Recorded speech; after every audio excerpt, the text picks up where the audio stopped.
What's up, Internet? We are back with another part of my video game collection, part 3, for those keeping track at home.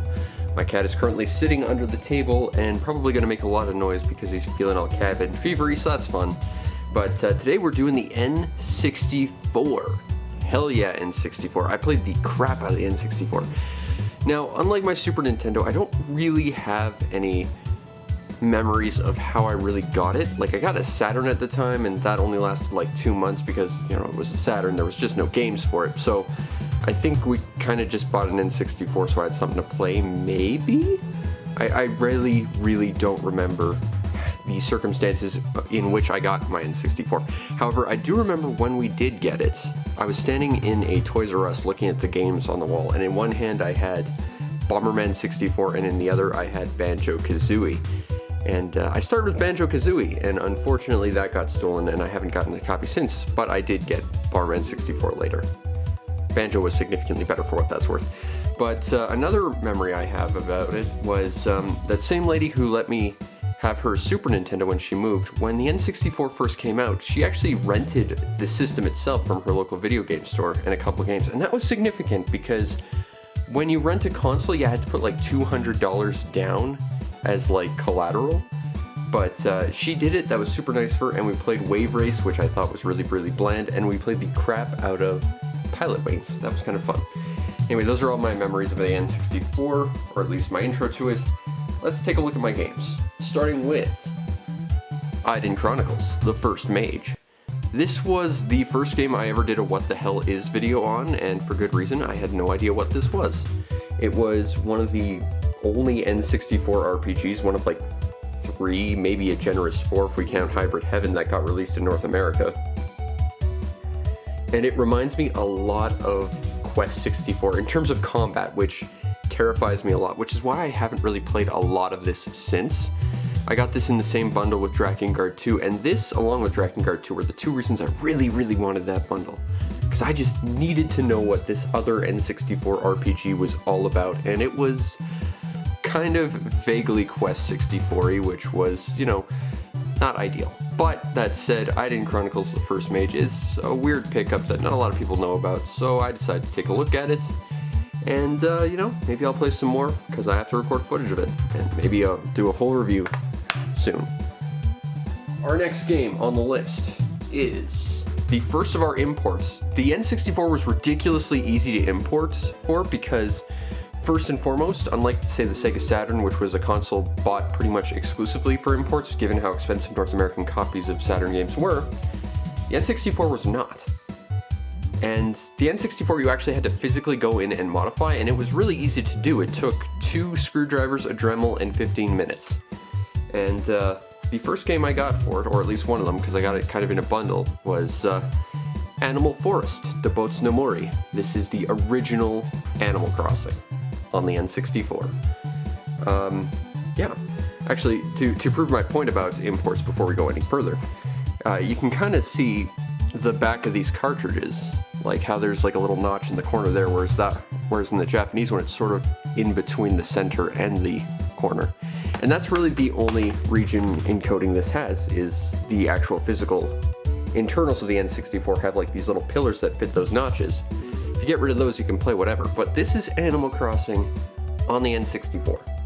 I'm in the process of uploading my Animal Crossing review, which, you know, because of this game, I think is a little bit more negative than it should be, honestly. But the fact is, what we got as Animal Crossing was a port of this with very little changes, aside from adding compatibility for a couple of accessories that really weren't any value to anyone. And because of that, I find it kind of underwhelming. This game is amazing for what it is, and Animal Crossing for what we got was amazing as well. And my cat's running out from under the camera, so that's good, but I feel like they could have done more for localization and enhancing it as a port. But that said, you know, Animal Crossing on the N64, that is a novelty if nothing else, and it's very cool. And as a huge fan of Animal Crossing, I just kind of had to have it. Our next game, oh, this goes back to, unfortunately, my starting game. This is Banjo-Tooie, the sequel to Banjo-Kazooie, and it is more of the same, although if you like Banjo-Kazooie, which is very Mario 64, but I think a lot better, You'll probably like this because it adds more content, more concepts, more abilities, and it has some really interesting worlds. It has my favorite world in the series, which is like this pirate town with like this giant underwater section that you can't go into without drowning. Unless you use some magic to like oxygenate the water for you. But you can actually swim through that without doing that as well, but it's a lot more dangerous. The original Banjo-Kazooie, like the second level, featured a shark in the water, and I was always scared he was going to show up again. Like, that shark haunts my nightmares so much. But I have weird feelings about Banjo-Tooie as well. It's sort of like the same issues I have with, say, Panzer Dragoon, where the second one does everything a little bit better, a little bit more in-depth, a little bit more complex, and a lot more interesting. But at the same time, by adding more stuff and taking away the simplicity, you kind of take away what makes it such a classic as well. It's a little bit harder to get into. There's a lot more button combos you have to remember, and there's like a lot more different resources you have to manage, but I like Banjo-Tooie quite a lot. Tied with the first, but I like them both for different reasons. Alright, our next game will be Battlezone: Rise of the Black Dogs. I've reviewed this game before. This is Battlezone in space, basically. It's very, very interesting. I like this game a lot, but it's not necessarily all that good. Basically, you run around in a tank in space shooting up other tanks. It's a neat concept. I like it quite a lot. And you can get out of your tank and snipe other tanks, which is a really cool concept. There's just a lot to this game that I really like. There's like 3 different campaigns that are like hard, medium, and easy based on the Americans, the Soviets, and an American mercenary branch known as the Black Dogs. And each of them sort of have their own interesting story. This was made available for the PC back in the day, although it didn't have the Black Dogs campaign. And it's actually been made available recently on Steam as Battlezone 97 Redux, I believe, although again it doesn't have the Black Dogs campaign, although I've heard they're trying to mod it in, which is a cool idea for sure. It also had a really interesting idea in that you could play it multiple ways. Basically, you could either play this game as like just a guy in a tank rolling up and killing everybody, or you could at the same time be a commander. Like, they had 2 modes. You had tank killing everything, or you had like a strategy mode. And the strategy mode didn't necessarily work all that well, but it was an interesting concept to say the least. And I really like that they kind of explored that. However, there is one thing about this game I really don't like, and that is that one of the biggest concepts is getting out of your tank, sniping other vehicles, and then using them. And they don't really use that to a ton of effect. Like, for example, I think there's sort of like a mildly used effect of if you drive an enemy tank, they kind of don't know it's you, which is kind of a cool idea, but they don't really use it in depth. But a lot of vehicles you just can't capture. For example, there's like turrets and mechs and stuff out there. You just can't take them. In fact, like the final villain's entire group of tanks you can't use, which I think is kind of a missed opportunity a lot. That said, if you like tanks in space, it's tanks in space, and it's an interesting idea. The soundtrack I find to be really, really creepy though. Like, it's kind of sort of theremin, but it's super compressed, so it sounds almost like it's got a Commodore 64 sort of warble effect to it. I've never been able to, like, explain the Commodore 64 sound effect all that well, but it has like this weird electronic warble. And it comes across as really creepy and alien, which works with the themes of this game pretty well. I like it quite a lot, and I think that Rise of the Black Dogs is an interesting game if you can get it for cheap. Which, given the fact that you can get it on Steam, now you can. And that's a lot of fun. Okay, so let's pick up our next game. Next we have, I believe this is, Beatamon Baku Gaiden something something. This was based on like a weird marble shooting toy line. I think there was actually an anime that came out in North America about it, like back in the early 2000s. I swear my brother actually bought one of these once. It's a Japanese exclusive game about shooting marbles at stuff. I got this in a bundle, so I didn't ever really played it, but I guess I will here. I know Bomberman was actually tied to this series briefly as well, but that's really all I know about it right now. That said, it was a cheap import, as pretty much all imports for the N64 are, which is part of what makes importing for the N64 so great. You can just get games ridiculously cheap, which I think is phenomenal. But yeah, that is Beat-em-on Baku Gaiden something for the N64. Okay, next we have a kind of interesting game, and I think one of the better racing games for the system. We have Beetle Adventure Racing. Now this is a weird game because, well, it's a game that's shilling for Volkswagen, but only sometimes. In Australia, they released this game as well, but they took out all the Volkswagen and Beetle references and gave it like a completely different brand of car. I have no idea why. I remember playing the crap out of this game when I was a kid, but I just never could get very far. I remember seeing, like, in the intro they show off like this like cool rainbow colored alien car, and I totally wanted it, but I never got it, and I was sad about that.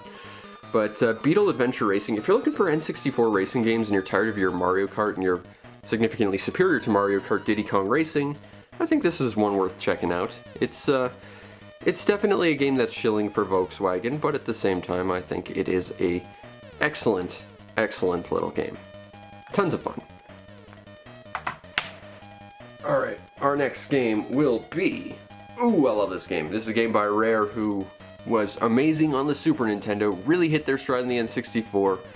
Blast Corps. This might be like one of my favorite Rare games of all time. This is a game with a very simple concept. There's a truck, it is armed with 2 missiles, it is going through point A to point B to its nuclear disposal facility because it's now powered by an AI because the driver died. And unfortunately, between point A and point B, there are a lot of people in houses and cities and places, and if this truck even hits like a teeny tiny bump, it's basically gonna explode and kill everyone. So basically you have to destroy everything for the sake of preventing the destruction of everything. Yeah, I think even in the game they admit that the entire plot is kind of an excuse more than anything, but it's really fun. You got a ton of different vehicles, you've got mech suits, you've got like dune buggies with jets, you've got so many different really cool abilities. There are 2 vehicles in the massive roster of really awesome vehicles that suck though. They've got like this motorcycle that's got rocket launchers equipped to it, but every time you try and drive it, it pops wheelies, so hitting anything with those rockets is impossible. And there's like this terrible dump truck that can only destroy things by like drifting into them and destroying them with the rear end of the like dump trucky trailer truck portion of the truck itself. As you can tell, I'm an expert on dump trucks, but that thing is just the worst. Ugh, I hate those levels. But every level that doesn't involve those are great, and the vehicles are great, and I want a sequel to this so bad because it's really one of my favorite Rare games. You can get this on Rare Replay, as you can most other Rare games that aren't Donkey Kong, and honestly, I think the N64 version is better because it feels like they used the PAL version for that, and they just sort of translated it to a North American like resolution or whatever. And the thing is, between the versions they changed time trial times to be much easier, as well as removing, I guess, what was a glitch, but if you try and get out of your vehicle when something is in the way of you getting out, it'll just explode. And you could use that to get around levels really fast and find a lot of secrets, and I guess that was just removed from the other versions, which sucks. And that's why you need a North American version of Blast Corps on the N64, because it is truly an amazing, wondrous game. Alright, our next game is... Ooh, this is a historically important game. We have Body Harvest. This was a game made by DMA Designs. Now, if you're not familiar with DMA Designs, that's okay. They went under a new name pretty quickly after this game. A little company you might know as Rockstar North made this. And Body Harvest was the game that kind of inspired what really hit them off, which was, of course, Grand Theft Auto. Basically, you are a space hero from the future trying to save the world from an alien, like, bug parasites, like, invasion. And they've kind of already won, so you have to go back in time and, like, change events to save the world from a future invasion of aliens. Except that they've also got access to the past now, so you gotta deal with them too. But what's really cool is, jumping between time periods and stuff, you have like these giant open world sandboxes and tons of vehicles that you have to get into, solve puzzles, and save people. Really cool concept, and you can totally see that this really did end up inspiring Grand Theft Auto in a lot of ways. I like Body Harvest a lot. I tried to play this for the longest time. I knew someone who I worked with that said they had a copy and they were going to lend it to me, but they never did because I guess they lost it. It's harder to find this game now. Excuse me, it's getting harder to find this game. It was really hard for me to get this, but totally worth it. I really like Body Harvest. It's a very unique N64 game, to say the least. Our next N64 game is Bomberman 64, also known as Baku Bomberman 64. This is really the start of Bomberman as adventure games, and it's a really cool idea. This is the weakest out of all the Bomberman adventure games, I think, with the exception of maybe Bomberman Quest. But I still think this is a great game. Bomberman's planet of Planet Bomber is being overrun by a bunch of jerks who are trying to destroy it and power up like this weapon called the Omnicube. I've reviewed this game and I've done a full Let's Play of it. You can go see that, but you have to go and try and stop them with your new best friend, Sirius, who will totally not stab you in the back once you beat the game. Not a great game. There's tons of problems with it. Like the last area of this game is basically impossible, requiring you to climb sheer cliffs just by like bouncing off bombs. It is infuriatingly difficult at times, but it's a great game, and if nothing else, it is an amazing soundtrack. Seriously, you should look up the Bomberman 64 soundtrack. As well, it had a really cool feature in the custom Bombermans. Like, you could explore environments, find secrets that you could then basically use to unlock different costumes for your Bomberman, and you could use that in multiplayer, but you couldn't use it in story mode, which really annoyed me. Like, there was no reason for that, but I still quite like Bomberman 64. I think it's the weakest Bomberman on the N64 of all 4 of them that there were, but I think it was still a really cool game. Let's follow that up with good old Bomberman Hero. Yeah. This is a game a lot of people like to dump on because it's Bomberman without multiplayer. It is a 3D platforming adventure, and every level feels very different, which I love to bits. I get that people don't like the lack of multiplayer, but that doesn't really bother me so much. If you want a really good platformer, Bomberman Hero is it. You get tons of different pieces of equipment, a jetpack, a helicopter, a snowboard, like this underwater thing, and basically every level feels really different. Like, a lot of them are just get from point A to point B, but a lot of them also feature like collecting X number of things and find secrets and get certain points. And if you get a high enough score and you find like the secrets in every world, you end up unlocking like an extra world at the end, which is really cool. And there's even an even more secret world. If you can button mash really well, you can unlock the moon to Planet Bomberman, which not a lot of people know about. I mean, not a lot of people know about like the secret final world of this game, but even fewer seem to know about the secret moon level, which was basically put in this to try and sell a N64 turbo controller by Hudson. But if you button mash well enough, you can actually get into that moon level, which is pretty cool. I've only gotten in there once or twice myself. But even after you get all that, then there's like tons and tons of bonus content. There's like a second quest where you just have to collect treasure. There is a mode where you run around in all of like the equipment stages on foot, which is really interesting. There is a snowboard racing level. There's just a lot of extra content in this game. I think Bomberman Hero is one of the best Bomberman games out there. I know a lot of people disagree, but I can't help it. I think Bomberman Hero is pretty great. Alright, following that up, we have to conclude with Bomberman 64, The Second Attack. This was one of the latest N64 games to be released in North America, and it's one of the most expensive you can get.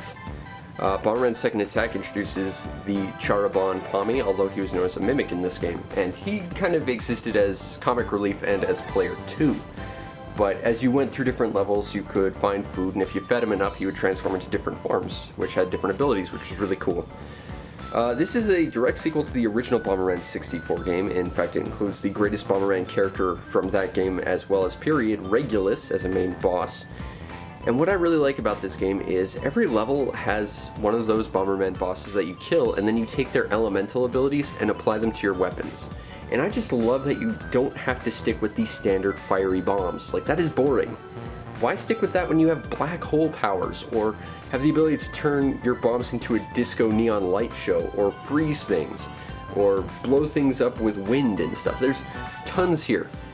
If I had any complaints about this game, I wish it was a lot longer, and I wish the levels were a little bit smaller. Like, there's only, I think, like, 9 levels in this game, and some of them take a long time to get through, especially like the last one. And honestly, I wish that they just cut the levels in half and then added like twice as many, basically. That said, it's a fun game. There's tons of secrets. They brought back the custom Bomberman, which again does not affect the story mode. However, there is armor in the story mode that you can collect if you're good at finding secrets. And there's tons of different secrets to Pommy's evolution. There's 2 different endings depending on what you do or don't do. This game is just great. If you like Bomberman 64 or you want a good, solid adventure game, Bomberman Second Attack is one totally worth it. Biggest issue though, really exceptionally hard to find and wildly expensive. Good luck finding a copy of this for less than $100, but damn, it's worth it. This is probably my favorite Bomberman game of all time. Might be one of my favorite games of all time. I love this game quite a lot. Our next game of choice, Custom Robo. If you're importing for the N64, this one is an absolute must-have. I got this in a bundle with Animal Crossing, as well as its sequel, and it is relatively inexpensive. It is sort of a top-down, third-person arena shooter type thing where you make your own custom robot. It's a ton of fun, although I do have to admit it's pretty weak compared to its sequels. It is definitely a unique experience, and if you like shooting things and make things blow up and creating custom robots, well, this game's got you covered, no problem. Alright, our next game is, and this will shock you, but Custom Robo V2, the sequel. This is more Custom Robo-ness, but with more parts, more weapons, more designs, more customization than ever. What I really like about this game compared to the original is, the original you were stuck with the generic main character robot. Like, you could change out all the weapons and stuff, but you were still stuck with the standard robot. Whereas in this one, you can completely change every bit of your robot, which I love with an absolute passion. Full customization. And that is fantastic. I love full customization whenever it's offered, and the fact that this one gives it to you, totally perfect. Plus, they give you more levels, completely different levels, and really creative levels. And what's really great about this and the predecessor game is that the world's completely playable without having any understanding of Japanese. Like, I can't read Japanese to save my life, but I've played through these games and they're a lot of fun. I think that Custom Robo and Custom Robo V2 are both absolute must-haves. In fact, I'd say that V2 is probably the best one in the series. I haven't played one of them, but I've played pretty much every other Custom Robo game that's ever been released, and I think V2 is probably the best. It's just got the greatest amount of style, customization, as well as just fun. If you're only going to get one of the Custom Robo games, get V2, just because it's basically everything the first game was, but more and better. And yeah, it's an absolute must-have for importing, I think. And I actually miscalculated exactly how many games we're going to get in a stack, so I apologize if this is going to get a little weird. Alright, next we have Deadly Arts. This is a fighting game that I think I was, when I bought this, trying to buy Dual Heroes, and there's something carved on the side of it. MP107-502-1450. I guess that's someone's address or something. Either way, this is Deadly Arts. It's a 2D fighting game. It's not really great from what I remember. I think I played it once or twice. Again, I think I was trying to get Dual Heroes, which was a different fighting game, or Flying Dragon, or Fist of the Flying Dragon, one of those games. There was a Hiryu no Ken game on the N64 I really want to get. I think it's Japanese exclusive though, and I think I bought this mistaking that. But it's an N64 fighting game. And finally, from this set, we have a Japanese copy of Diddy Kong Racing, greatest kart racer of all time. I will stand by that. Yeah, I love this game. This game is great. Now, this is the Japanese copy. I did have an English copy for a while. I traded that away to my girlfriend, and I kept this because they are basically identical games. It's entirely playable in Japanese, and, you know, I love Diddy Kong Racing. This was the introduction to the world of Banjo-Kazooie, because Banjo was a playable character. This introduced the world to Conker, back before he had a bad fur day, and was not as good a game as I think a lot of people seem to credit it for. this was the intro for a lot of things, and we really needed a sequel to this. You know, I've heard that the Rare-made Mickey Speedway game is kind of like a sequel to this. I've never played that. I gotta find a copy at some point, but the official Donkey Kong Racing game that was supposed to come out never actually did, and that's sad. But Diddy Kong Racing, probably the best kart racer of all time, I think. Certainly got the best soundtrack of any kart racer of all time, for sure. Like, every song on the soundtrack is just absolutely memorable. You got 3 different vehicles. You've got your car, you've got like this hovercraft thing that is really awkward to control, you've got a plane, and you've got a metric crap ton of levels, plus secret worlds, you've got multiplayer levels if that's your bag. You've got so much. And to beat this game properly, you have to play through it like 3 times, and yet it doesn't get old. It's just a ridiculously fun kart racing game, and I love it. I mean, it's by Rare. They made nothing but good things for this time, again, with maybe the exception of Conker's Bad Fur Day, but Diddy Kong Racing, excellent game. Unfortunately not on Rare Replay, but I mean, we all know why. Absolutely must have. Anyway, like I said, I kind of miscalculated how many games I was going to get in a stack, so I guess we're going to go 5 by stack, so I actually have a few more on the ground. We'll continue that into the next video when I get the next stack out, and we'll try and balance this out as we move on. But this is like the first third or so of my collection. And once I swap out, we will be back. Okay, full disclosure, I am recording this part in quarantine with everyone in this building pretty much all being here, and they're all very, very loud. So if this sounds or looks significantly less good, I apologize. There's literally nothing I can do about that, but hopefully we'll make this at least sort of good. If the lighting looks a little bit different, I've also been moving some stuff around in here. I'm thinking about trying to move into this giant storage room because it's significantly bigger than where my office is, but yeah, anyway, we're just sort of in quarantine and I'm just trying to get this out, so I apologize if this looks a little bit less good than the previous ones or it sounds really bad because I'm the only person in this building who understands what an inside voice is, but I'm doing the best I can. Anyway, our next game of choice is DK64 with its awesome banana yellow cartridge. I traded my girlfriend for this, but I got this for my birthday back in the day, and this was a big game for me because, like I said, with the Super Nintendo stuff, I love Donkey Kong Country, and I was super excited to get this.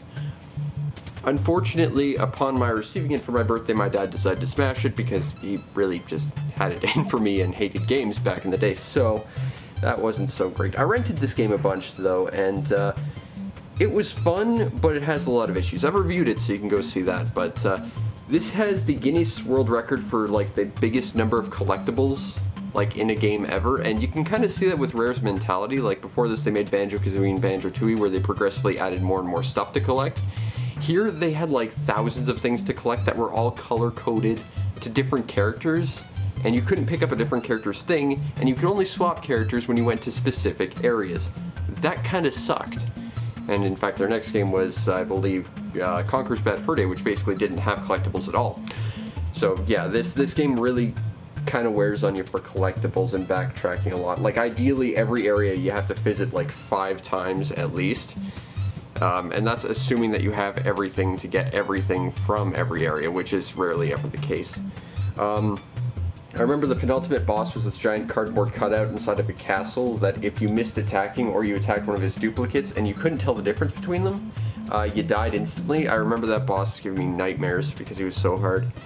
And then, like, weirdly enough, I got to the final door of the final boss and I couldn't go through it because it requires you to collect 2 collectibles tied to very difficult minigames. I had one, but I did not have the original Donkey Kong remix, like, unlockable key to get to the final boss. It was such a weird thing that you needed to get, like, these obscure minigame collectibles to fight the final boss, but I'm very fondly, I fondly remember this game, but it's not that great. But it's still a pretty fun game, and it's really the only banana yellow N64 cartridge, so there's that. I think we're flipping those upside down. I'm assuming so. I can't remember. It's been a couple of days. I've been panicking about quarantine and stuff. Alright, next we have a game that just came out today, again, Doom 64. And this game deserves a lot more credit than it gets. Also, side note, if you got Doom Eternal, you get a pre-order of this, and I'm very, very jealous of that. So if you don't want it, hook me up. Seriously, I really want to play the new version of Doom 64 where they added stuff. But this is a consoleized exclusive, basically Doom 3. People have tried to remake Doom 64 on PC and it's kinda sorta worked. Like, a lot of people say it's like basically just a modded Doom 2, but it's a fairly significant thing. It has new enemies like the Invisible Imps. It has the Unmaker, which is both a tool you have to assemble by finding it in secret areas, as well as a really kick-ass weapon. You've got a new boss enemy and no Archviles, which is important because Archviles suck.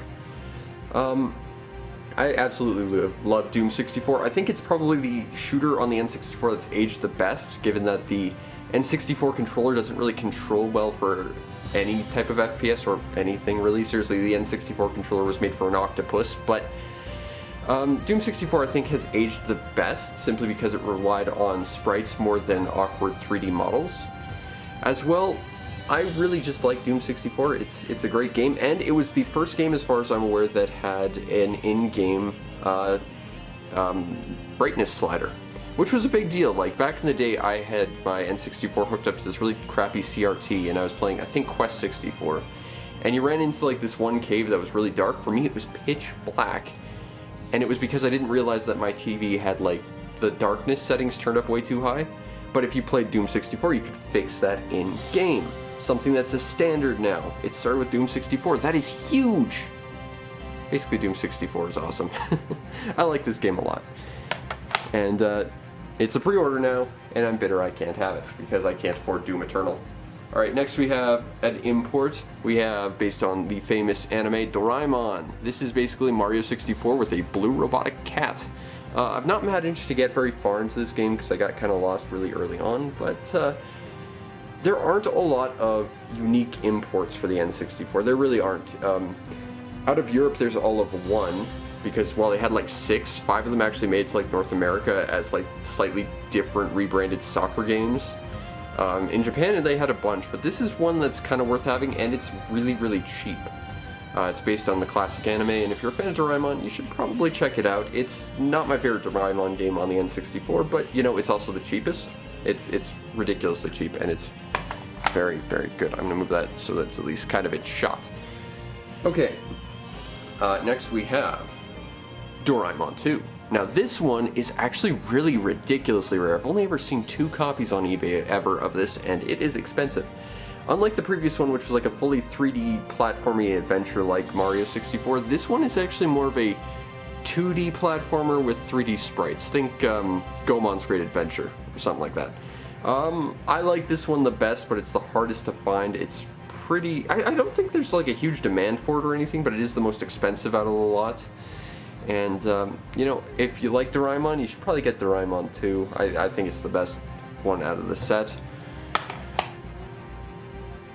And next we have, and this will shock you, Doraemon 3. This one is actually kind of hard to find as well, but it's not quite as rare as Doraemon 2.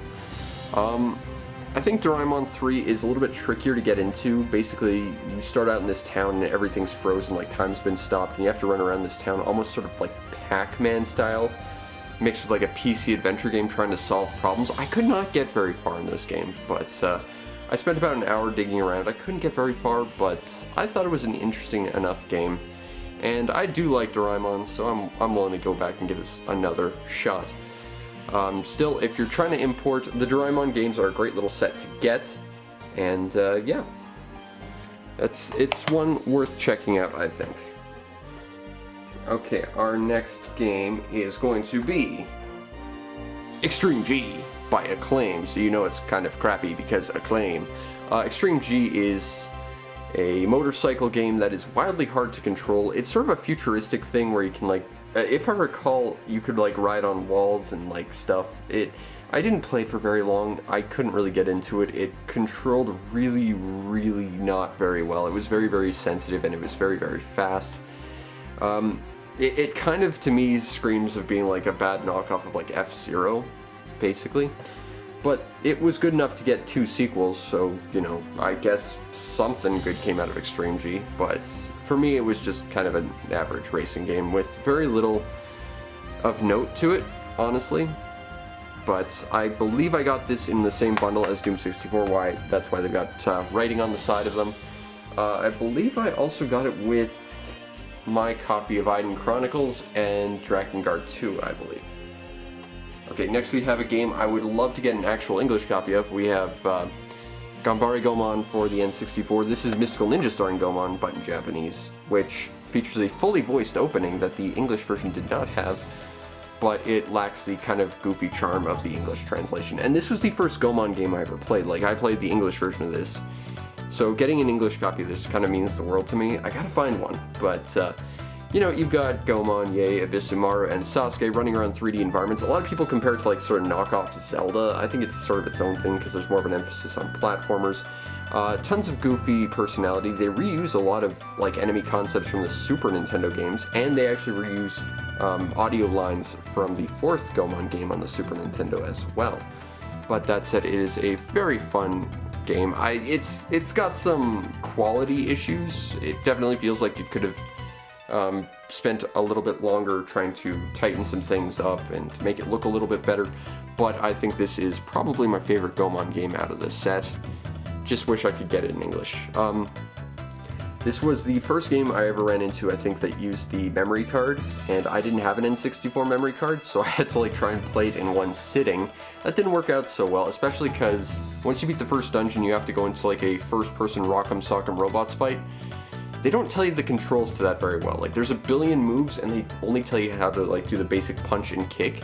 And unless you know those moves, those fights are really, really hard. And even then, they are really ridiculously hard. I am bad at them, and I was sent game over from there so many times. And it's a really long game, so going into it without a memory card was basically a death sentence out of the box. But it's an excellent game. Alright, next we have a game I guess I'm gonna have to play to record gameplay footage of this, but I kind of swore I never was going to. We have GoldenEye 007, a game a lot of people absolutely love and I hate with a passion. I vowed never to play this game again. I've played it all of once in my life.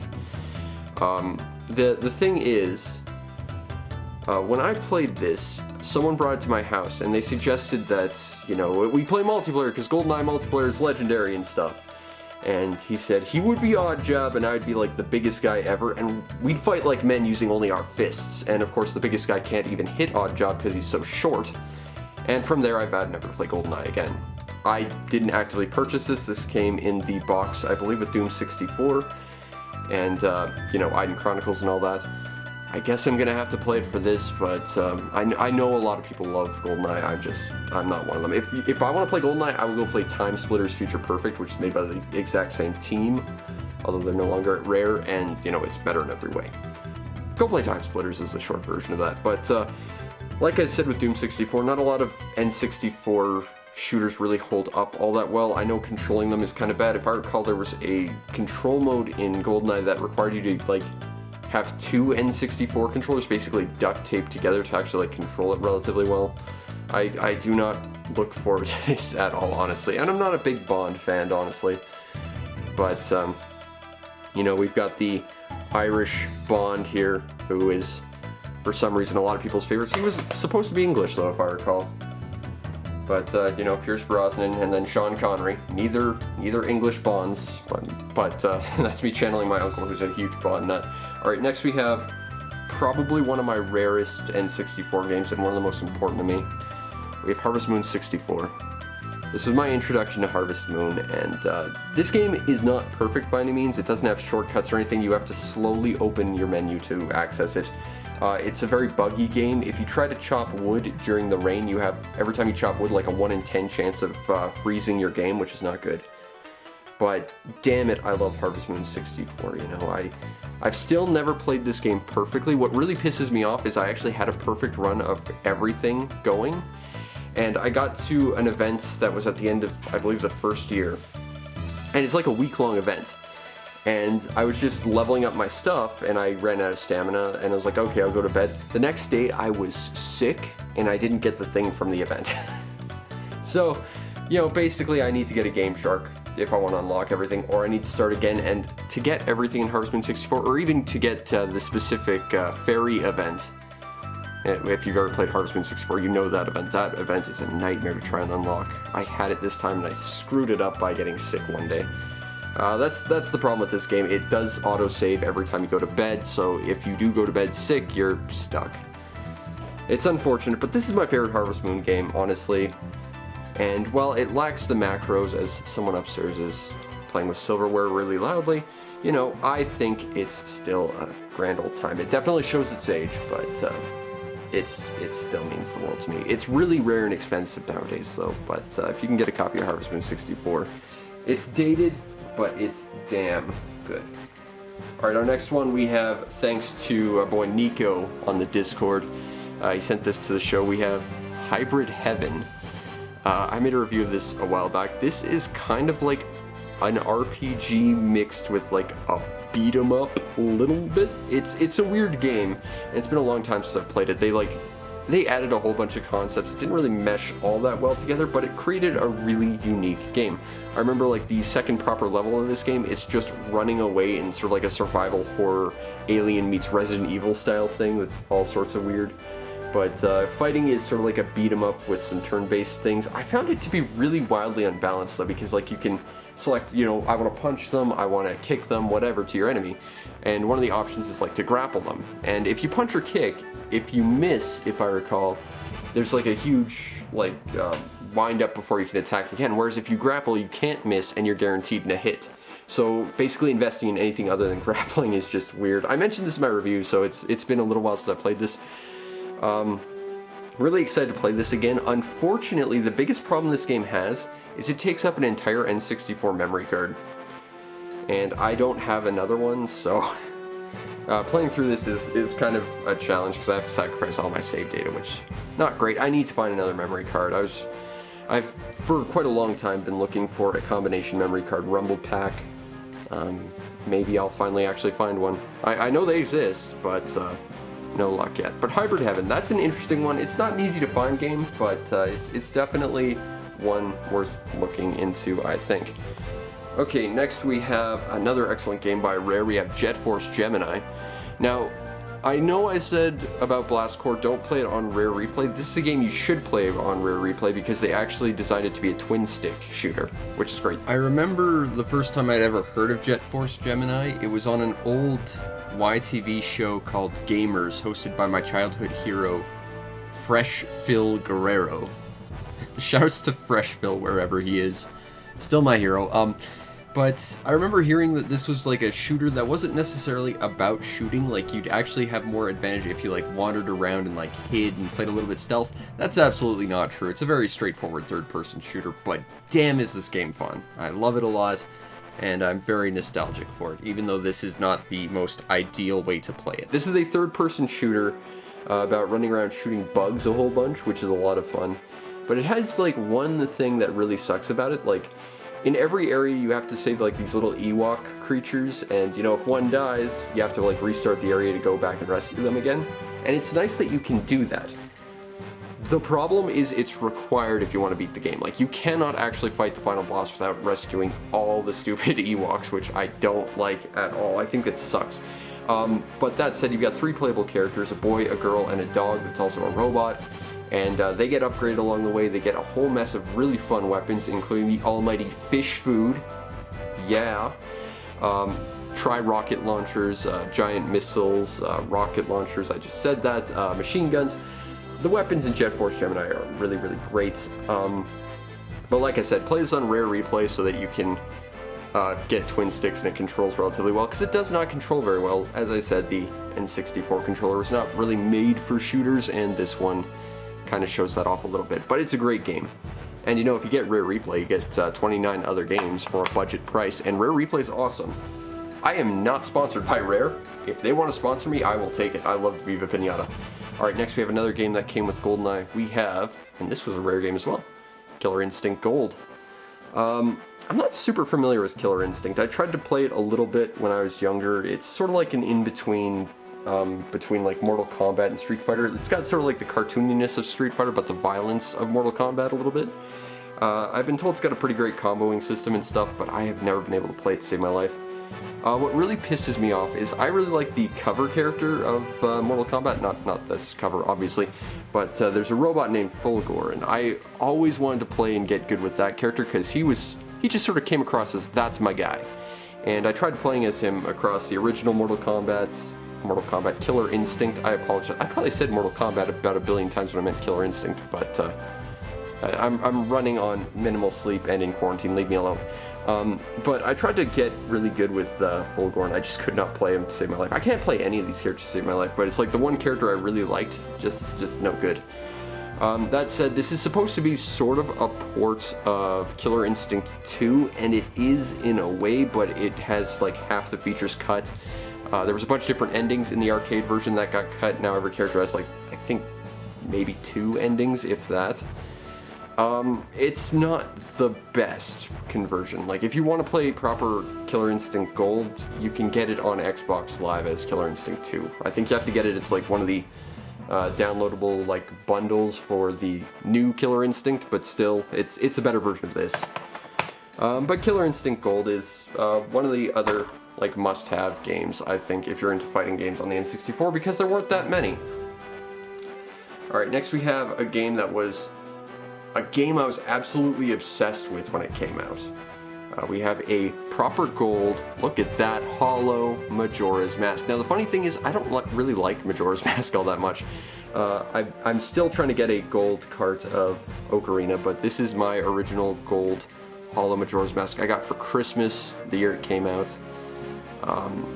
You know, it's a very interesting game, and I should give it a lot more credit than I do. Also, I'm really just loving that lenticulated hologram.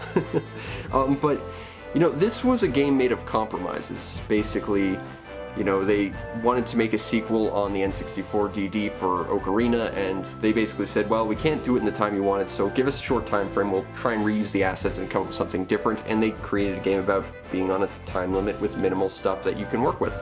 And it works really well. This is a game that focuses on mini-quests more than actual quests. There's a ton of side quests, but very few dungeons. I never really liked that. I really don't like the one major mini-quest that sort of spans the entire game, the Anjun Cafe quest. I spent forever trying to do that quest, and I sucked so bad at it. I had this game for about a year before I finished the first dungeon, because you could go into the dungeons, and I love this. You could get the item from the dungeon, like the first dungeon has a bow or whatever, and then you could go and use that to unlock the second dungeon. I went through all the dungeons, half completing them before actually completing them, just because I wanted to, and that actually opened up some interesting, different ways to play, because I had like all the transformations and stuff. Also fun transformations, and the Fierce Deity Mask, which had like that cool figure 8 sword. Anyway, this game means a lot to me. This was a great Christmas present. I don't give this game enough credit, and honestly, I don't really like Majora's Mask that much, but it is a far greater game than I ever give it credit for. And I'm running out of video space, so I will be back in a sec. Alright, we got 2 more with this last pile. We have, from Treasure, we've got Mischief Makers. I reviewed this back in the day. This game, I have a lot of history with. Not this cartridge, of course, but this game specifically. One of my happiest gaming memories actually came from this. I think I've said this a bunch of times, but I don't have the greatest home life growing up. And my dad and mom used to yell at each other quite a lot, but one day, my mom woke me up in the middle of the night just to sort of get out of the house and get away from my dad for a bit, and she took me to the movie store, and we rented this, and she watched me play it. And again, my mom doesn't partake in video games with me, like, at all, so that one moment was pretty special for me. Getting up at literally midnight to just rent Mischief Makers. This game is also an example of how I don't let myself be happy very often. A great example of this, other than, you know, Mischief Makers, would be Portal. I wanted to play that game for so long, and every day I would go to like a GameStop, I'd go in and I'd see it on the shelf, and I'd be like, alright, I'm gonna buy it, and then I'd talk myself out of it. Well, you know, with Mischief Makers, I went in and I was honestly obsessed with this game, even though I'd never played it, and I had gone in probably over the course of like 2 or 3 years wanting to get this game specifically, and it was in stock. I just never did because I'd always talk myself out of it. And it's funny because I've done that with Gotcha Force and Zoid's Battle Legends as well. I just deny myself the things I really am interested in and like, and I really need to stop doing that. But as was the case with those other 2 games, Mischief Makers was like the only thing they had in stock at the time, so I was just like, alright, finally I'm gonna go and get it, and I played it, and it was awesome. It's the only N64 game, as far as I'm aware, that exclusively uses the D-pad. Like, it has no control stick use whatsoever, which back in the day seemed a little weird, but today that's a godsend, seeing as the control stick on the N64 is awful. I was never able to get very far into this. Like halfway through the game you get a level called the Day of, which is sort of like an Olympics minigame collection sort of thing you have to complete. And half the events are just button mashing, and I have never been good at button mashing. It wasn't until about the time that I reviewed this game that I ever actually beat it. So, you know, at least I can finally beat the game. I will never likely ever see the ending of the game, because the ending of the game is like ridiculously hard to get. You have to get like a secret collectible in every single level. Some of them are almost impossible to get. And for every one of those collectibles you get, it is a extra like 2 or 3 seconds on the ending you get to watch. So it actually counts down the number of collectibles you've got. So to see the entire ending, you have to get them all. I've never done that, but Mischief Makers is a really fun, unique game. It kind of reminds me a little bit in terms of level design of Donkey Kong Country, in that every level feels like it's its own completely new experience and is trying so many different things, and it works really, really well. Again, you got the aforementioned Olympics level, then you got another level where you're riding on a missile, then you got a moment where you're riding on a giant mech, destroying everything in your path, then you're fighting a bumblebee. You know, it's just an insane game, and it's by Treasure, so you know it's good. I like Mischief Makers a lot. This one's an absolute must-have if you want 2D platformers on the N64, because that's probably the best. And the last one out of this set is actually a game I haven't played. I believe this also came with Doom 64 and, you know, Drakengard and all that. We have Monster Truck Madness 64. It's by Rockstar, and they actually have the name Rockstar nowadays, as opposed to DMA Design, which is kind of interesting. So this is probably one of, if not the earliest game where they took that name Rockstar. So that's kind of interesting. I guess we're going to see what this game's all about. But I really don't know much about it. I mean, presumably it's about monster trucks, but that's about it. I've actually never played this. But I guess we're going to have to change that so I can get gameplay footage for this segment. Yeah. Anyway, that is it for this pile. I will come back with another 15 games, and I will see you then. Alright, our third stack of 15 starts off with Mortal Kombat Trilogy. Now, I'm not the biggest Mortal Kombat fan ever. I tried playing it a lot when I was a kid, and I could never end up pulling off any special moves or fatalities. It's part of the reason why I really, really didn't like fighting games growing up. But this is a combination of the first 3 games plus bonus features. There was also a Saturn version which featured slightly different bonus features. In fact, I think they both had like a character that had the exact same name but were completely different characters. I think they were called Chameleon or something like that. And they were like either a girl ninja that changed colors or a boy ninja that like just randomly picked a color. I don't know. I'm not the biggest Mortal Kombat fan. I always found it to be really, really brutally difficult and wildly cheap, and I've just never had the biggest interest in them. But this came with the box that also included stuff like Drakengard, so you know, it was just a nice little thing to add to the collection. And you know, it's another way to play Mortal Kombat if you ever felt the bizarre need to do that on your N64. I haven't, but I've got a copy now, so that's something. Okay, our next selection is a game I wish I had in English, but unfortunately I only have it Japanese because it's wildly difficult to find in English. Ogre Battle 64. I have not played a lot of this game because it's in Japanese, but it's a tactics RPG, and I do like tactics RPGs. Not a big strategy guy, but tactics RPGs I'm kind of a fan of. I haven't played a lot of this, but really, I'm looking forward to at least trying to get a little bit more time to play this as someone walks in the door. I hope that doesn't really mess with the audio, but yeah, so I'm gonna have to record more audio, or more video for this thing, so hopefully I'll be able to at least get kind of far in this. But if you can find an English version of this, good luck. It's really expensive, but it'll probably be a lot easier to play than my Japanese copy. Alright, our next game was donated to the show by someone anonymously, and it was a huge trip down memory lane. We have Pokemon Snap. Now the thing about the N64 is it was a system that had like no less than 6 Pokemon games. And this is like the must-have one, because the others really weren't that good.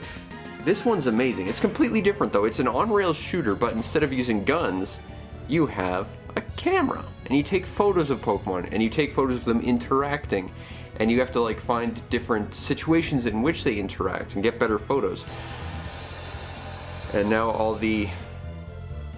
someone decided to turn on the water. That's going to be really loud. I apologize for that. Again, sorry, we're in quarantine. Just kind of crammed together with a bunch of people. I got to deal with this like this. Apologies. But anyway, Pokemon Snap. On a system that had no less than 6 Pokemon games, this is the must-have one. It's the standout one. Damn, is it fun. It really needs a sequel. Probably won't ever get one, and that's a shame. But it's a neat game of photography, and there's not a lot of games out there that are quite like that. Alright, our next game is Ooh, Speak of the Devil. We have Pokemon Stadium, but not the game you're thinking of. So the game you know as Pokemon Stadium is actually Pokemon Stadium 2. And the game you know as Pokemon Stadium 2 is actually Pokemon Stadium 3, Gold and Silver. This, I guess we could technically call Pokemon Stadium 0.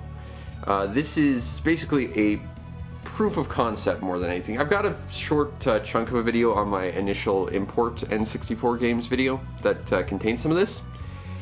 And as far as I can tell, it doesn't contain any of the mini games from Pokemon Stadium, which were really the thing I cared about in Pokemon Stadium. And that's mainly because Pokemon Stadium isn't really an RPG. It has the combat of one, but it doesn't have like any leveling. It doesn't have the actual ability to use your own monsters unless you buy additional equipment and stuff.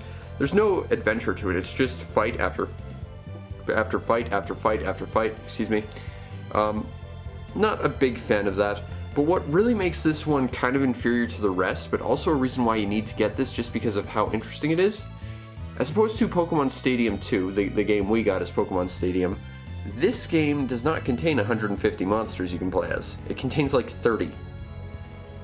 And that's because they figured, you know, who's going to want to use Charmander and Charmeleon when you can just use Charizard? Who's going to want to use Bulbasaur and Ivysaur when you can just use Venusaur? Who's going to want to use Squirtle and Wartortle when you can just use Blastoise? Yeah, they completely removed all evolutions except for the final ones in this game to cut down on the roster, I guess to fit on the card or something. But it's kind of weird. So all you've got are the final evolutions and standalone monsters that don't evolve, and that creates a roster of like 30 monsters. It's really weird. It means the Psychic pool is all of 2 monsters, Mewtwo and Alakazam respectively, and that's about it. And I mean, Generation 1 Pokemon only had like 4 Psychic types, so you know, you're cutting down their roster rather significantly. But that was Gen 1 Pokemon, original Pokemon Stadium. If you're importing, this game is super cheap, as are, well, most other import RPGs or import N64 games. And this one's worth having just because of how strange it is. It's a Pokemon Stadium game that really is like prototype Pokemon Stadium. And that's interesting. Not great, mind you, but, you know, interesting. Okay, now, I have rented a lot of N64 games in my day. I have rented so many bad knockoff 3D platformers, the Gexes. I haven't rented Gex 3. Every time my rental shop had it in stock, they always gave me Gex 64, so I think they had it stolen and they just never realized. Seriously, I gotta find that one. But, you know, I've played Starshot Space Circus Fever, which that game is abysmal. I don't want to play it again for nostalgia, but really bad. Iggy's Wrecking Balls. I've played a lot. Chameleon Twist. Oh man, I gotta get Chameleon Twist. I'm really nostalgic for that. Not a great game, but super nostalgic. But one of the games I would consider to be the worst out of them, and one that's probably pretty fondly remembered by a lot of people, is Rayman 2: The Great Escape. Now, I knew about the original Rayman, but I never got a chance to play it. And it wasn't until after this game that I got a chance to play it, and that game is really abysmal. But this game is awful. I remember there being like this one chunk of the game where it literally stops you and says, okay, now go back and collect everything in the game before we let you advance. And that's just not good. I remember the level designs being really, really not good. I remember everything about it feeling kind of finicky. I have one really fond memory about this game. Like really early on, you get like into like this giant sort of overgrown tree area, and you like walk into this giant tree and you climb a wall to get outside. Something about that's really memorable to me. But not a lot about this game do I actually like. In fact, going back to my previous statement about how many of these really bad knockoff 3D platformers I played this game that I'd really like to get as well because I'm kind of nostalgic for it, called Tonic Trouble. And that game was also not very good, but that was a prototype just to test whether or not a character like Rayman could even work, seeing as he has detached limbs and everything. And I remember that game being a lot better than this. So, yeah, not a big fan of Rayman 2, but it's one I have. And very quickly we move on from the worst 3D platformer on the system to the best, and this is going to be a dark horse no one knows, but I've made several videos about it. We have Rocket Robot on Wheels. It's, like I said, the best 3D platforming collectathon you can find, plus it has a really impressive physics engine, and it was made by the guys at Sucker Punch, who would go on to make the Sly Cooper and Infamous games. And they had kind of a reverse trajectory of what you'd kind of expect from a studio. I mean, normally you expect them to start with something rocky and then, you know, get better and better. No, they kind of left the gate with their best foot forward and went downhill very, very quickly. Because, like, seriously, if you played those Infamous games, those are not very good. But Rocket is amazing. And what's really cool about it, in addition to the physics engine, is, you know, everything. For one thing, there's some really cool vehicles in every single stage. Stage 2 has, like, this really cool thing. It's a hovering Roman chariot with a cannon on it that shoots paintballs that you need to use to color change stuff to solve puzzles. You get a vampire bat motorcycle that you can use to fly. How are you not playing this game right now? Seriously, just stop the video for a sec, come back to it, and just buy a copy of this, because it is the best 3D platformer on the system. But what I really like about it, in addition to the fact that the physics are great, the puzzles are great, every single collectible in this game, which is circus tickets, which you have to stop from prototype Sly Cooper, a really rabid raccoon named Rocky, if I recall, from taking over this giant space, not circus, but carnival, and kidnapping the walrus mascot, is to collect these little ride tickets. And you've got a menu that says every single ride ticket, and instead of telling you what you need to do, it gives you like little puzzles that you need to solve. And when you solve the puzzles, then you can figure out how to get these things, and some of them are really cryptic. Every level in this game, with the exception of the mine level, takes a combination of really complex concepts. Like, whereas Mario 64 had something like, you know, grass level, desert level, ice level, ice level, ice level, water level, wet dry world, which was an unfinished test area that they kept, which really pisses me off. And Banjo-Kazooie had slightly more complex levels, like, you know, a seasons area, you know, an industrial, like, shipyard, that sort of thing. Rocket combines complex ideas for its level designs. The first level is a island circus theme park. The second is a Roman gladiator meets sort of paintball sort of level.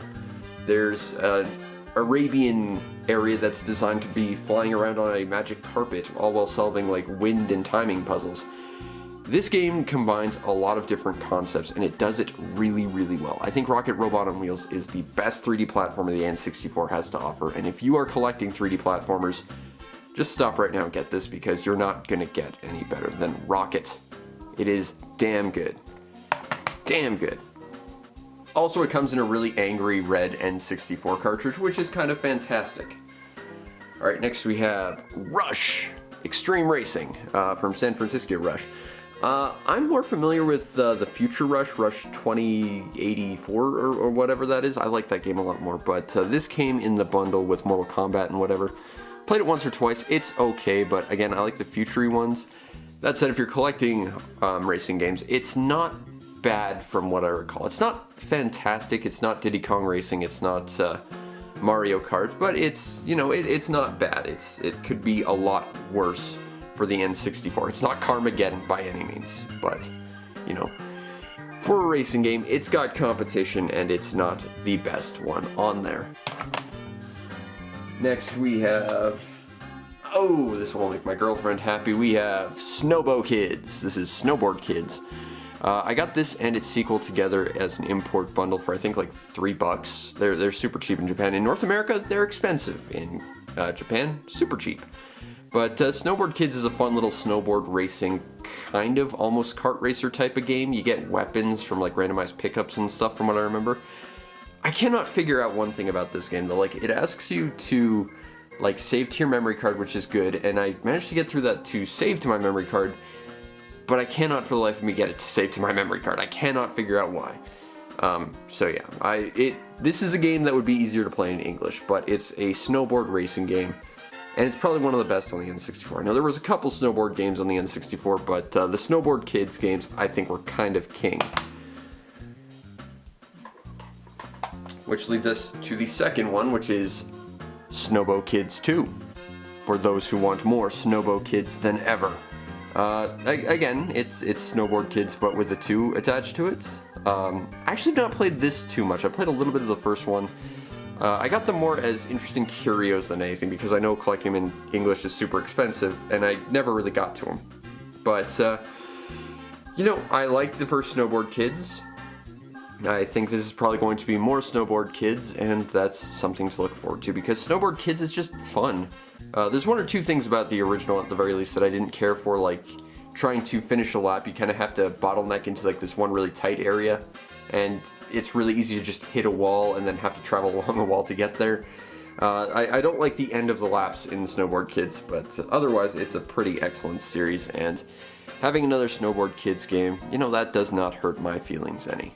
Okay, in English would be great, but this game is kind of ridiculously hard to find in English, so yeah, not bad getting a Japanese Snowboard Kids game.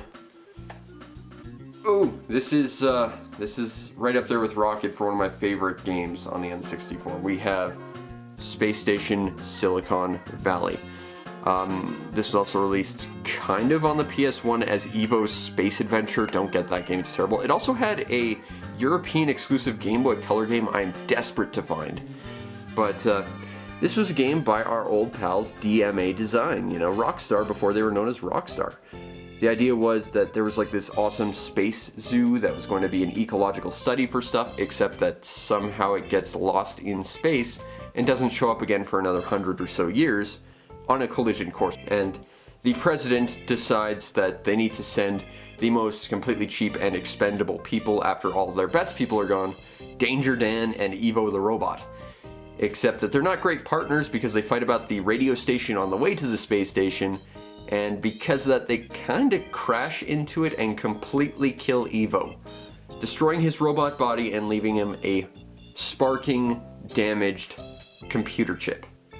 Now the thing is, the animals and ecological projects on here kinda turned into robot animals, and as long as they're dead he can possess them and use all their abilities to his advantage. See, this isn't really a 3D platformer so much as it's a puzzle game. You're in 3D environments, there's combat, and there's lots and lots of animals to fight and abilities to procure, but it is primarily about solving puzzles and completing objectives, all while trying to unlock the door to the next area. Restore Evo's robotic shell and ultimately destroy the space station before it collides with the Erath. And it's a surprisingly dark adventure. There's a lot of cynicism here. I mean, hell, one of the levels, the whole goal is to collect severed heads to use as a key to a door because they contain knowledge of a passcode. How insanely dark is that? This was very much made by Rockstar, but it's really cool. There's 4 different environmental styles, all with their complete different set of animals, which individually all have their own complete different set of moves, although some are kind of similar with others. For those keeping track at home, the racing dog is the best one. Seriously, it's a dog on wheels with rockets. Best animal of all time. Yeah, this is a really dark game. It's surprisingly got a little bit of harsh language considering this is rated E for everyone. There's a little bit of gore too. So basically it's the best game ever. But this is by far one of my favorite N64 games of all time. And if you're collecting it, this one I think is a must-have. And my memory card is full, so I will be back and we'll finish this last stack of 5. Alright, our next game is a classic, Star Fox 64, typically what people consider to be the best Star Fox game. I'm inclined to agree, though I am rather partial to Star Fox 2, having bought an SNES Classic pretty much just for that game. But Star Fox 64 is a lot of fun. It's rail shooting at its best. There's only 1 or 2 games on the system I would say are better rail shooters, and they're not available in North America. But Star Fox 64 is basically everything the original Star Fox was, but done better, more advanced, and I mean, this is really the last one people really fondly talk about. I mean, people don't talk about Star Fox Adventure, and for good reason. It wasn't really a Star Fox game, but that's a whole different story. Star Fox 64 instead involves flying around your Arwing on predestined paths, choosing different places to go depending on your actions, and saving Slippy a whole bunch, or shooting him because, let's just be honest, he's Slippy Toad, no one liked him. Yeah, it's Star Fox 64. I played a lot of this game. Not this cart specifically, but on the Virtual Console. This came in a bundle with Mortal Kombat and everything else. And really, really fun game. But I haven't actually played the cartridge more than once or twice. But I really like this game a lot. It's a good game. It's a fun little space adventure if you're into those sort of things. And I'm all about those sort of things. Case in point, Star Wars Battle for Naboo. This game is not so great. This is made by Factor 5, the blokes who made the Star Wars Rogue Squadron games, and this is basically Rogue Squadron if for like 80% of the game you were some kind of hovering ground vehicle. It was weird. For the most part, you play as like a ground vehicle. It's not until like really, really late in the game that you actually get a Naboo starfighter, which is like the only thing you get to fly. You get to fly like a bomber version of it, and you get to fly a Blue Police equivalent, but they're all basically the same ship. And I mean, it's a Star Wars Episode 1 game. It's not that great on concept alone, but very early on, when you boot up the game, you do get to see Jar Jar get blown up. And if nothing else, that is absolutely worth the purchase of this game. That was worth the $4, which is good because I wouldn't pay much more for this. I remember that the hovering and land vehicles are really, really awkward to control too. Like they take really wide, awkward turns, and they're just really wildly unresponsive. I think there's a reason why Factor 5 stuck to flying in the air for most of their games. It's because they knew how to do that well. But this game does not do flying on the ground all that well. It's not that great. That said, I like Star Wars. I like the Star Wars N64 games, so I thought I'd collect them all. I'm still missing one though, and you'll figure out which one it is in just a sec. But next we have what I would say is the second best Star Wars game, right behind the almighty TIE Fighter, Star Wars Rogue Squadron. This was my first Star Wars console game I ever owned, and it's a good one to start with. This isn't the copy that I had way back in the day, mind you, and the one I got way back in the day I just rented a whole bunch, and they eventually just said, look kid, you spent too much money on this already, we'll just give you the game. We can't sell N64 games anymore, so just take it. But this is a great game. You've got the most levels out of any Star Wars Rogue Squadron game, I think. You've got something like 15-20 levels with all the extras. You've got like 24 different ships. You've got probably nowhere near as many, honestly, but you've got like an infinite amount of ships, especially with codes and stuff, including the Naboo Starfighter, which was a code implemented in this game months before the movie ever came out. Like seriously, like the flamethrower in Zombies Ate My Neighbors, it was a code that took forever for people to find, even though it was just sitting there waiting to be found. It has a level where you play as a chicken walker if you put in codes. Like, the codes in this game are ridiculous. You can fly a Buick if you want, although it's buggy.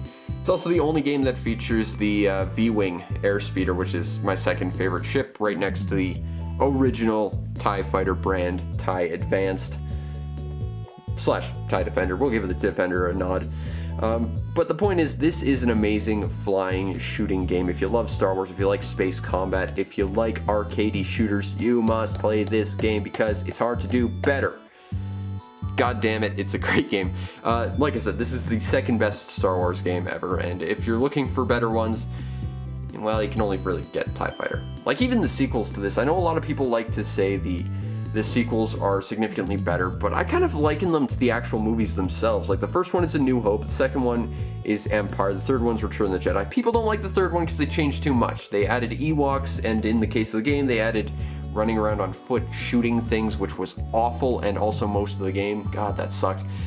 The second movie, a lot of people tend to think is the superior one, and I disagree. I like the first one best. And man, was Rogue Squadron one hell of a good Star Wars game, especially considering that before this, the only other Star Wars games I'd ever played were, again, the incredible TIE Fighter and the Super Star Wars games that I could get nowhere in because goddamn those games were tough. This game was perfectly balanced, and it is still a treat to play today, even though you gotta deal with the N64 controller. That's the one downside, but man, is this game totally worth it. Okay, Our next game of choice is a game a lot of people remember really fondly, and I have absolutely no idea why. We have Star Wars Shadows of the Empire. This was, I believe, a launch title. If it wasn't a launch title, it was near launch.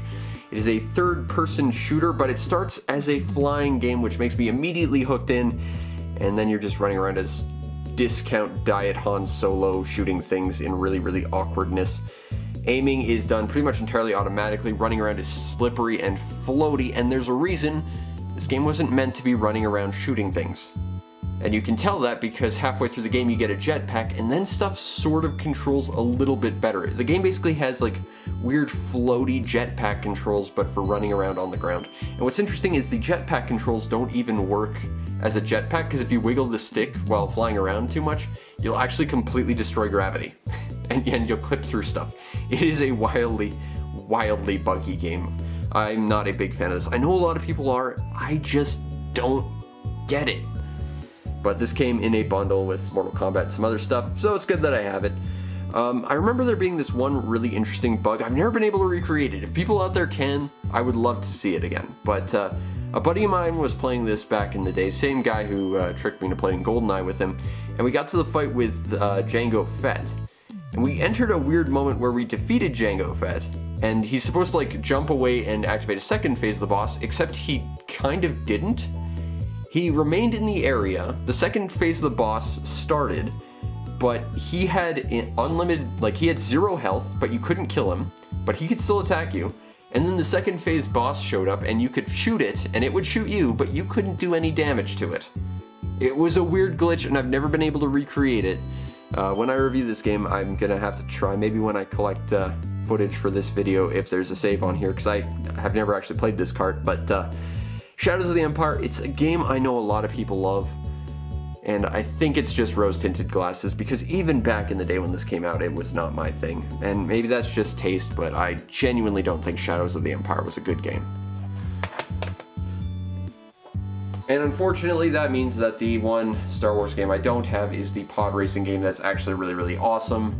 Even though it's an Episode 1 property, man, I wish I could get that game, but someday.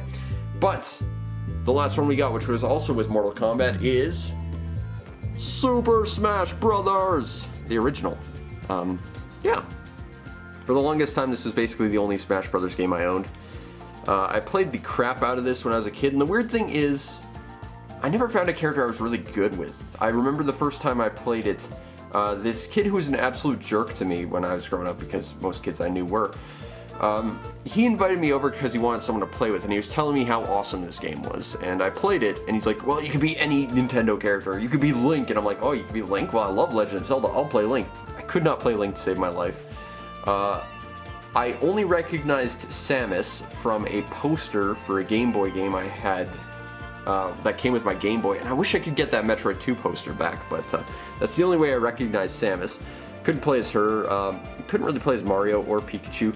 I couldn't play as any of the unlockable characters. The only character I could kind of play as was Kirby, and that's because he had like the pile driver and the stone move that kind of sent your opponents flying. That was it. I'm not very good at this game, but I absolutely love the levels, like Cerulean City, like on top of the tower with the Pokemon that pop out of the door, and the original Legend of Zelda area. God damn, those are such cool areas. Those are my favorite Smash Brothers areas. Those are classics, and I love it. Not the biggest fan of the series in general. I don't think it's really as much a proper fighting game as people like to make it out to be, but it's a nice little party game, and I'm quite nostalgic for it. And as of now, I'm only missing Melee, which is, of course, the most desirable one, but someday I'll get it. But until then, I've got the original Smash Bros. And all the others, and someday, maybe, possibly, I'll be able to unlock Ness, because I've never been able to. And, you know, maybe I'll finally figure out how to unlock Koopa Troopa and Sonic the Hedgehog and all those other crazy characters I was told were in this game, but actually aren't. But, who knows. Anyway, that is the last full 15. I still have one small set of 5 to do, and then we'll do boxed games, but it'll just be a sec while I clean this off. Okay, kicking off this last set of cartridges, we have Tony Hawk's Pro Skater. You know, I've played pretty much every Tony Hawk's Pro Skater there is, and the thing is, I hate these games. I cannot play them to save my life, and with the exception of one of them, I don't even like them. I have no idea how I've played so many of them, but I'm it's kind of like fighting games for me. Like, I cannot do any of like the tricks or anything on here, like especially on an N64 pad. Like, it's just really, really bad. But I, for the life of me, cannot consistently pull off any tricks or do anything special, so I'm like the worst at these games. I do like one game in the series, but for the most part, I'm just bad at them. I know this game is probably fondly remembered by a lot of people, maybe not the N64 version specifically, but yeah, not so much. I'll stick with Jet Set Radio, you know, a game that controls well and does the tricks for you, because I can't twirl a stick in a certain specific way. And now I want to play some Jet Set Radio. Maybe after this I will. But our next game is a game by Acclaim, or rather Iguana Entertainment, but it's published by Acclaim, and I think Iguana was a branch. Turok Dinosaur Hunter, a game based on a comic book property. This is running around shooting things and killing dinosaurs. I heard a lot about how awesome the guns and different weapons in this game were. It's not bad. I don't mind it, but like I've said about a lot of FPS here, or rather the two that I have that aren't this, you know, the N64 was not really made for FPS games, so it controls awkwardly and doesn't play very, very well. I like it a little bit more than GoldenEye, just because there's more of a, I don't know, an actual like fun campaign to it. I could see myself sitting down and playing this a little bit more, but not really the biggest fan. That said, it was remade for the Xbox One, as was its sequel, and if I ever actually see them go on sale for a decent price I can afford, I want to grab them. I see it on sale quite a bit, but it's still always just a little much for me. But yeah.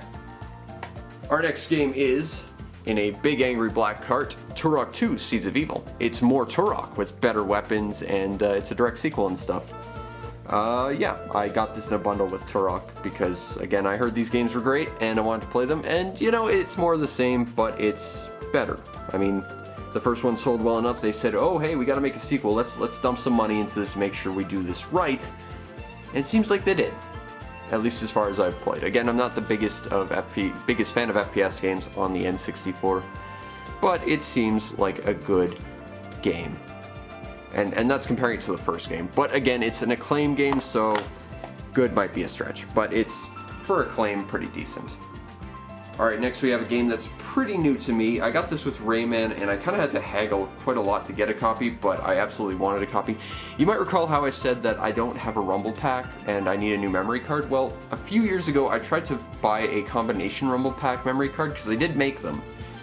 And a local pawn shop actually had one, but their one was broken. And to test it, they brought out a game that I played, and I thought, just as I left, oh hey, that's a lot of fun, maybe I'll go back and get that. Unfortunately, the person behind me saw me playing it and bought it instantly. We have Vigilante 8, Second Offense.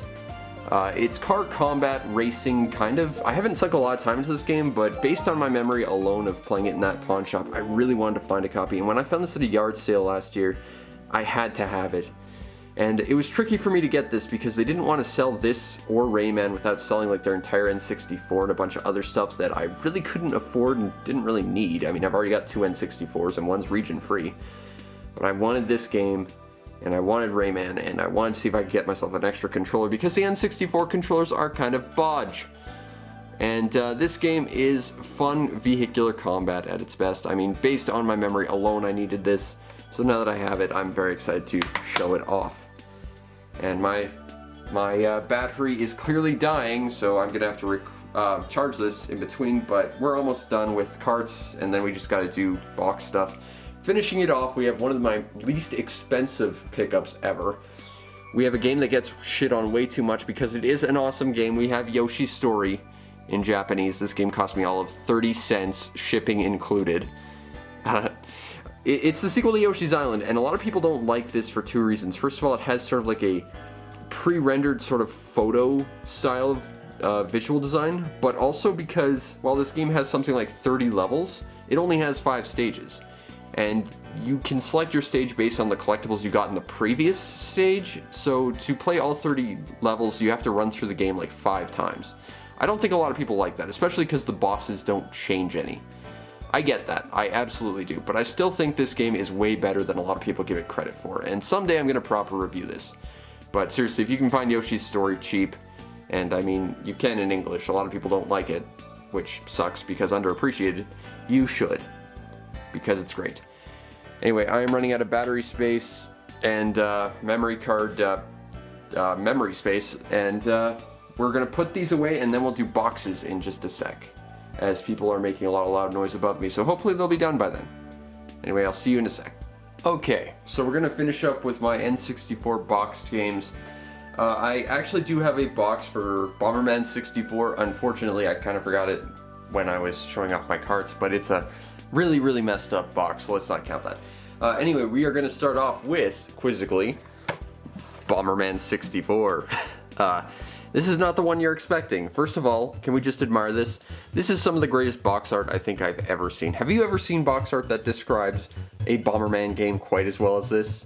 Or indeed any game that describes its game as well as it possibly could? I don't think so. This is amazing. I would love to blow this up and make a poster. Unlike our Bomberman 64, which is a completely different game, in fact in Japan it had to be called something else entirely, not to be confused with this, that was a very early game. This was the very last game ever made for the N64. Like, across all regions, period, this was the console's swan song. And it's a pretty cool game because it is a combination of basically every Bomberman concept you could ever imagine. It's a compilation game, sort of. Basically, you have several different modes. You have a mode that is basically a remake of the original Bomberman, but with up-res visuals, as well as different paths you can go down, which completely changes how the game plays, honestly. So if you like the original Bomberman, you're covered. It's got multiplayer, of course. As you can see from some of the box art, there are floating Bomberman heads, which indicate that this game actually contains a version of Panic Bomber in here as well, which was like a Bomberman sort of Tetris Bombless style kind of thing. I'm not so good at that. And there was also the introduction of a mode that was basically Bomberman Land. Basically, Bomberman goes into this theme park, has to play a bunch of minigames to gain points, which unlock different areas of the theme park, which unlocks more minigames, which allows him to beat the game. It's an interesting combination of different things, and if you like Bomberman, this is definitely one to look out for. However, first of all, finding it's kind of confusing because it's just known as Bomberman 64 in Japan, so, I mean, even searching for this, sometimes they'll even just put our Bomberman 64 just to, you know, make things really wildly confusing. As my cat makes a whole lot of noise. You know, I've tried to record this very scene about 6 times, but my cat keeps making noise. And other people, this is, quarantine's fun. You know, except not. Anyway, I hope my hard work and passion are still showing through, despite all of this lack of quality this time. I apologize. But it's a great Bomberman compilation if you're looking for a Bomberman compilation. Finding it's hard, though, because this is one of the hardest to find and most expensive N64 games, especially in the imports. Like, imports are typically pretty cheap, with the exception of about, like, maybe a handful, like a dozen of different games. But this one is on top of that list of pretty expensive N64 games. And I really hope my cat stops making that sound soon. Alright, our next game is, along with pretty much all but one of these boxes, they all came from that garage sale. Oh, and Bomberman 64. And that is Dual Heroes, again with some awesome box art. This is a N64 fighting game that I wanted to try for the longest time. I was getting this confused with SD Hiryunoken. That's an import fighter I need as well, but this one was available in North America, and it looked interesting. I mean, look at this box. You've got a bunch of, like, Sentai knockoff rejects, all beating the ever-living hell out of each other. Sounds like a good time to me, even if it's not a great game. I've actually not spent any time playing this. I meant to, but I've just been bogged down with so much stuff that I haven't gotten a chance to get to it yet. But, you know, someday I hope to, and that would be just delightful.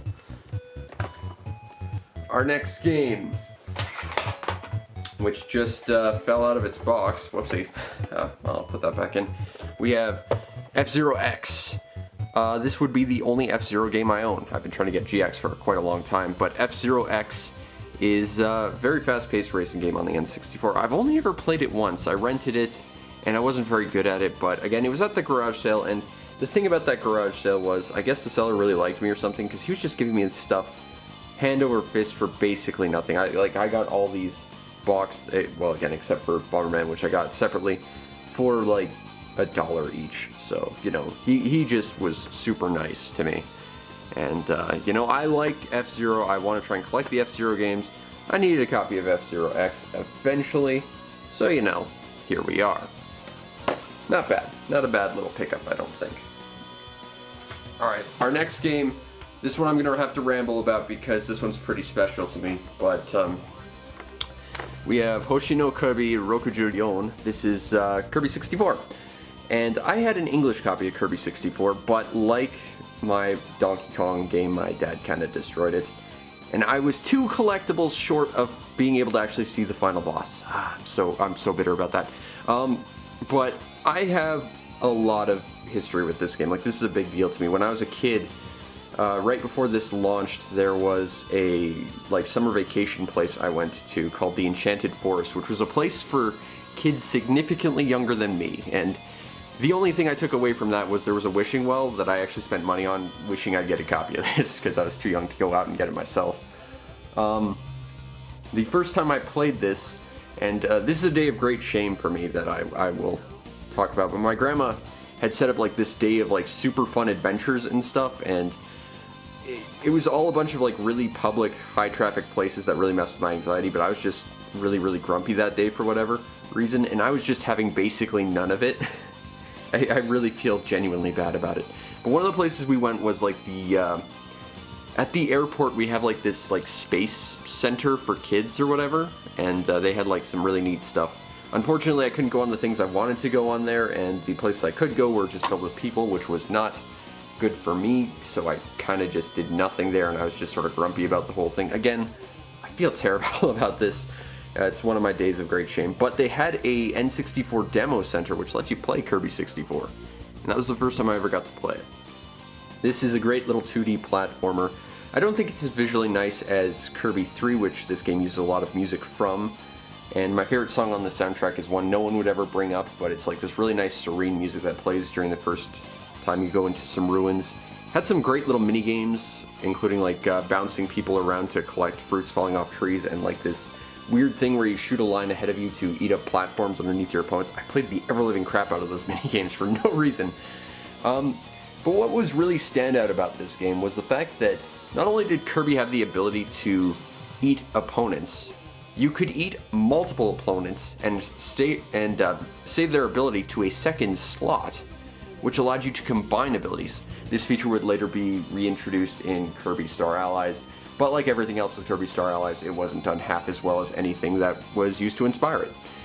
Because the sad thing is, unlike that game where you had, you know, every certain thing could be mixed with other certain things, no, everything could be mixed with everything, and you could make ridiculously interesting weapons, like a dual-bladed lightsaber, a giant flamey sword, shurikens. You could turn yourself into one of those spiky enemies.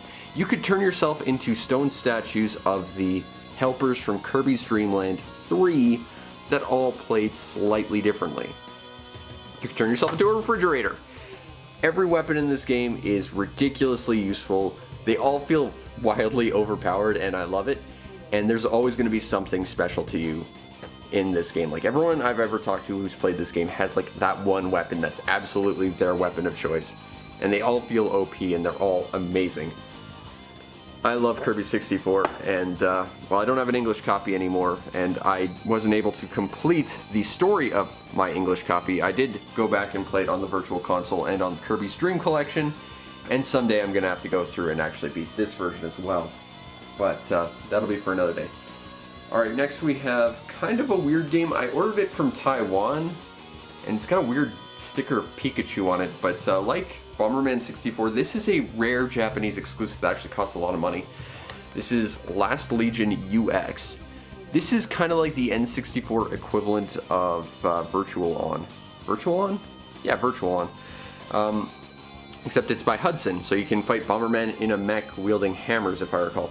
Basically, you pick your mech of choice out of all the ones on the screen. I picked the white and red one because white and red are my go-to color schemes. No idea why there's a weird Pikachu sticker on here, but again, I got this out of like Taiwan, which makes me think this would probably be like a knockoff, but near as I can tell, this is 100% official. Someone imported it there, I guess. I don't know. But you pick your robots, and then you get to pick different weapons to equip, and then you go and fight other robots, and it is an insanely fun time. I've got a review of this game. Go check it out. But Last Legion UX, if you're importing, it's hard to find, it's rare, and it's expensive, but it's kind of a must-have, along with Bomberman. And a few other games, unfortunately, I don't have them quite yet.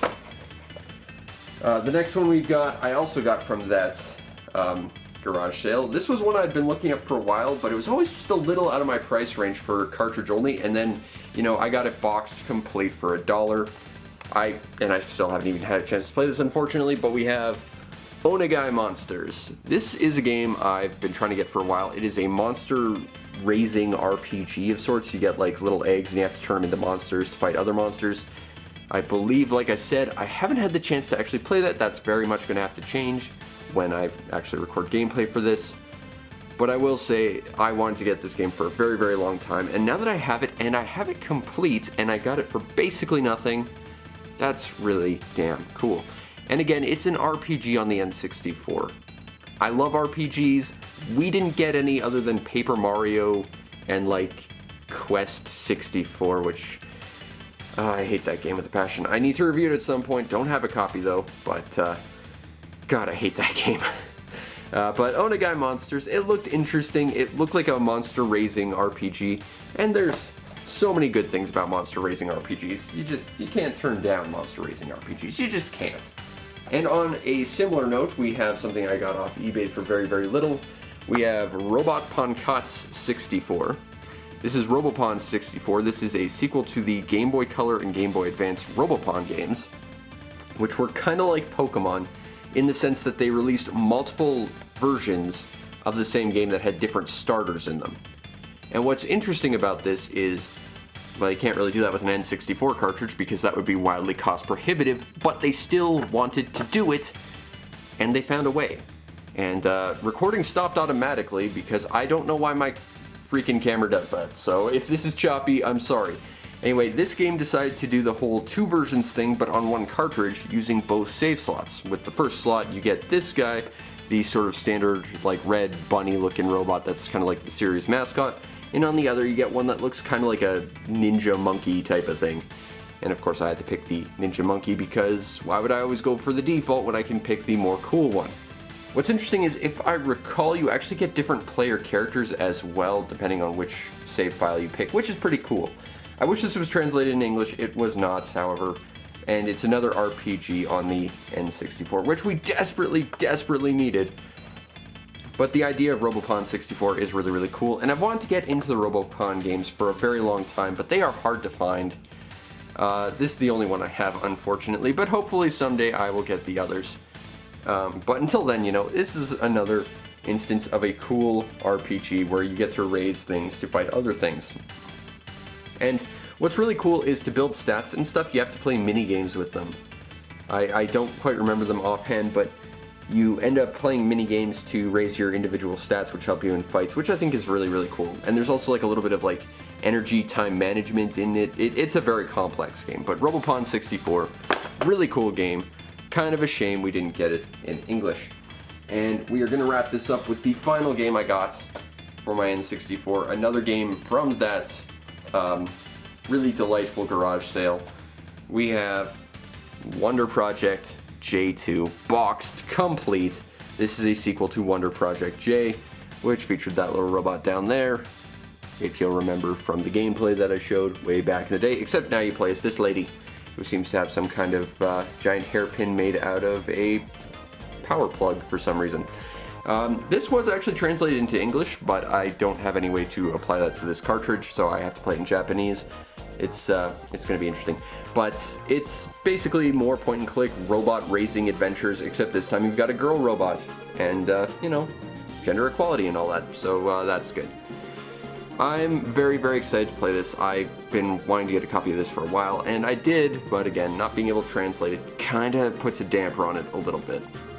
I've been trying to find some equipment that would allow me to apply a patch to my cart, like I do with my Super Nintendo and stuff, but not a lot of options, at least that aren't wildly expensive yet. But that is my entire N64 collection. I'm sorry about the low quality of this video and everything, but quarantine has made things difficult, to say the least. I hope you enjoyed, and if you did, and you really do see the hard work I put into these, consider supporting the show through the Patreon so that I can at least, afford to make better quality videos, because I do put all my time and effort into this stuff, and being able to afford to do better stuff with an actual budget would be nice. But anyway, I hope you enjoyed my N64 collection, and if you did, follow this stream. Yes, follow the stream. Follow the YouTube channel. You can clearly tell I've got no sleep. This quarantine has me really frazzled and stressed out. But anyway, follow the channel to see more. I've already got a Super Nintendo as well as a NES video going up, or already are up. This one should be up at the end of March, provided I have the time to record everything. Again, this whole thing's kind of got me messed up, but we're doing the best we can. Let me know in the comments what sort of N64 games you've got and what you love and what you're trying to collect. And if you want to send me some N64 stuff to add to my collection so that I can continue to make more awesome N64 videos, let me know. That's always good as well. But support the channel if you can, because I do put a lot of effort into this, and I would like to try and make stuff better if I can. And look forward to the next one, because, the next one, this one's going to be a little bit tricky. If we're going by what's on my shelf in terms of conservation of space, that would be Switch games. And if I'm going to do Switch games, because I don't have a lot of physical Switch games, I'd probably also throw in Wii U. But I might also I might also skip over that and go on to GameCube. I'm not entirely sure. If you've got a preference in the comments, let me know, I guess. And we'll see what we can do about that. But that was my N64 collection. I hope you enjoyed it, because it has been a very, very long built collection, even though there's really not that much. I'm still very, very, very passionate about the N64, even though I was, let's just be honest, a Saturn guy. Anyway, I hope you all enjoyed, and I will see you next time. Peace out, Internet.